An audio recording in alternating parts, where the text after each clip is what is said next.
is isa sa ginagawa ng isang virtual assistant or personal assistant or executive assistant ay ang pagmamanage ng email account or ng Gmail account ng kanilang mga client. Okay? So ngayon, ituturo ko sa inyo paano ba natin pwedeng i-manage and gawing organize ang Gmail account nila.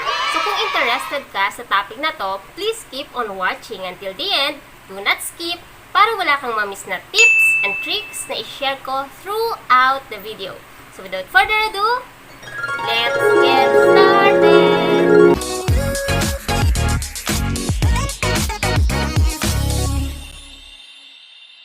Kung bago ka lang sa channel na to, I'm Kaji, Virtual Assistant, Executive Assistant, Bookkeeper, Accountant. So kahit anong work, pinapasok ko, basta't online, kasi online work is amazing!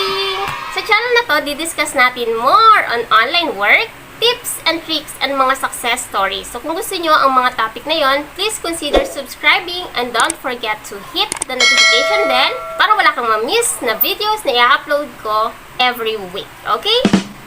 So ngayon, make sure paano mo ba ma-access ang Gmail account ng client mo. Okay? So meron tayong iba't ibang way para ma-access yan. Pwede kang gumamit ng software like LastPass na masishare sa iyo ng client mo yung kanyang login information without showing kung ano yung username and password. And then, makakapag-login ka sa kanilang Gmail account or pwede rin namang ibigay sa iyo directly yung kanilang password or bigyan kanila ng access sa kanilang Gmail account. Okay?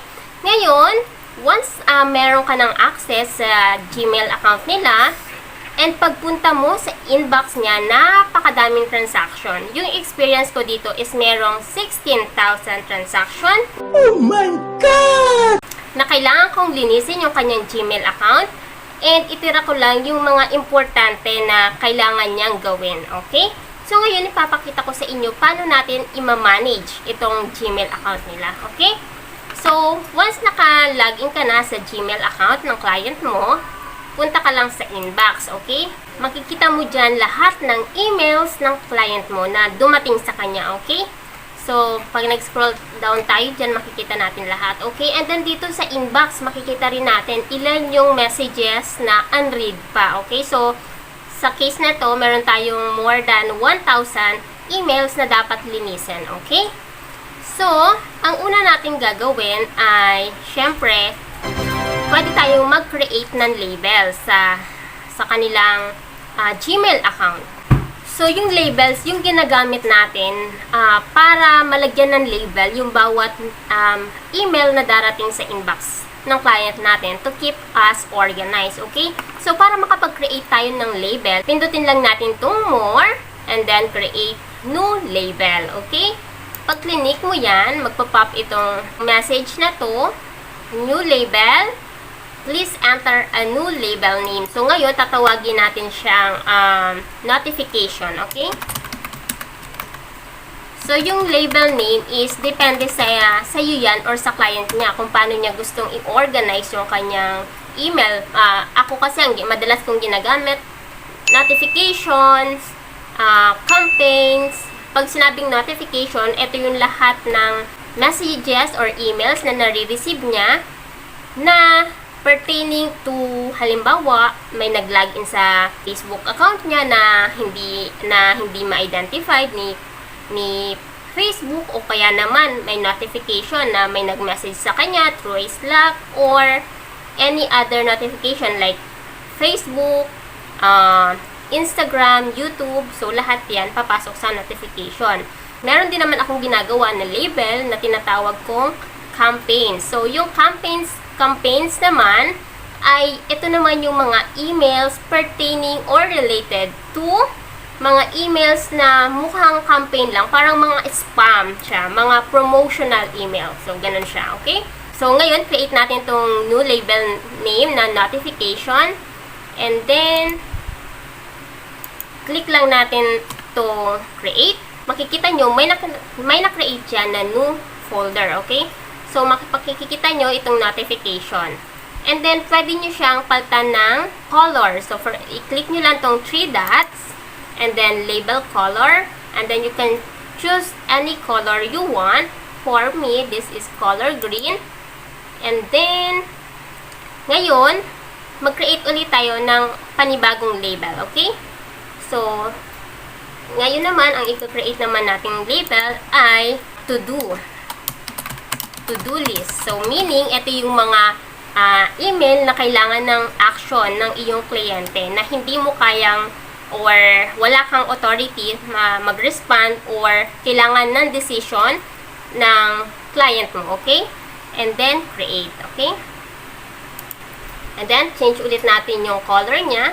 Hanapin natin yung ginawa nating folder na to-do list. So, pag to-do list, sabihin natin color red, okay? Okay? And then, ngayon naman, mag-create tayo ng isa pang folder, okay?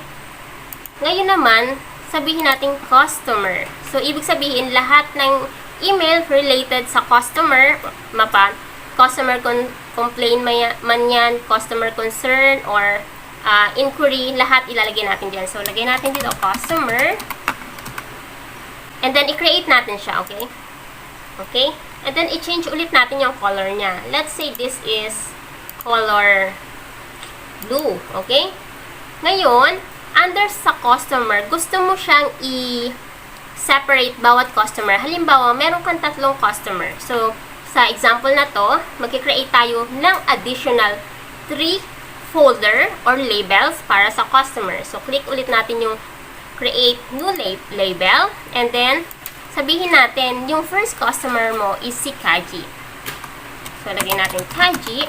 And then, i-click nyo tong next label under. Okay? Click mo lang yan. And then, you have to select a parent account. Okay? So, ngayon, sabihin natin customer siya. And then, create. And then, pag pinuntahan mo na siya dito, makikita mo siya, nasa under siya ng customer. So, pwede mo rin siyang i-change ng color. So, for this example, let's say orange. Okay? And then, halimbawa, isa ulit customer. Create new label. Ang customer name naman natin ay si Ichigo. Okay? And then, next label under customer ulit. And then, create.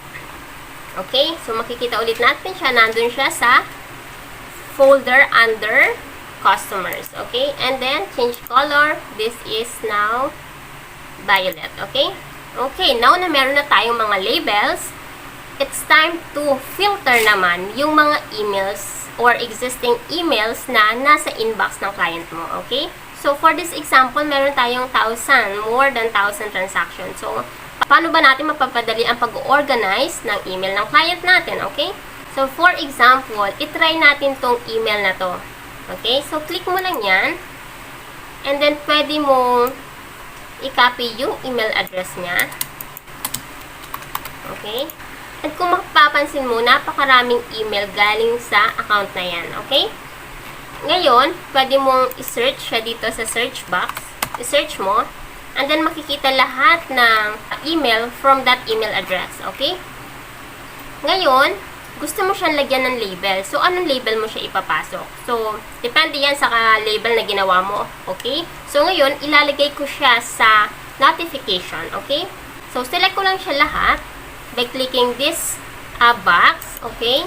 And then, kung makikita nyo, na-select na siya. And then, pwede nyo siyang i-mark all as read. And then, pwede mo siyang lagyan ng label. So, labels, sabihin natin, tanggalin natin siya sa updates. Pwede natin siyang lagay sa notification. And as you can see, nagkaroon siya ng label na notification. Okay? So, pagbalik natin sa inbox, lahat ng email na finilter natin ay meron ng label na notification, which is amazing kasi color coding yung mga email mo. Okay, paano halimbawa, in the future, may mga email na darating din galing sa email na to. Paano natin ma-filter na automatic na silang malalagyan ng label as notification? So, ang gagawin natin, i-copy ulit natin yung email address, okay? And then, search natin. Pwede natin yung i-filter, okay? So, click mo lang tong filter icon na to. And then, mayroon tayo ditong from. So, yun yung email address. And then, pwede kang maglagay ng mga condition dyan, like to, ano yung subject niya, ano yung words, doesn't have, so kung may size ka, lahat yan pwede mong iset up. So sa akin, ang ginagawa ko lang yung from, and then, click mo yung create filter, okay? Pag na-click mo na yung create filter, meron dyang madaming options. So, pwede mo siyang skip the inbox and archive it. Pag sinabing skip the inbox, ibig sabihin, yung mga email na may label, may nagaling sa email address na to, ay hindi mo na makikita sa inbox. Diretso na siya sa archive. Or, pwede mo naman siyang mark as read, or pwede mo siyang i-star, or pwede kang mag-apply ng label, okay? So, for this example, i-click natin yung apply label, okay? And then, syempre, kailangan mong i-select kung anong label siya. So, for this example, notification, okay? Pero i-click ulit natin yung skip the inbox. So, titingnan natin kung ano mangyayari kapag in-skip yung inbox, okay? And then, pwede mo siyang i-forward or i-delete or, ayan, marami ka pang choices, okay? And ngayon, i-create filter na natin siya, okay? Tingnan natin kung anong mangyayari. Okay? Nung ni-refresh mo, lahat ng email na galing sa email address na yon na finilter natin ay nawala. So, madali lang siya. So, kahit meron 1,000 transaction tong inbox ng client mo, madali lang siyang ma-manage. Okay? So, let's try another one. Okay? So, for example, ito namang isa. So, ngayon, again, ulit natin siya ng filter. Okay? So, lahat ng galing sa email address na to, i-search natin, and then, select all, and then, pwede natin i-mark as read, and lagyan ng label, lagyan natin siya ng label na notification, okay?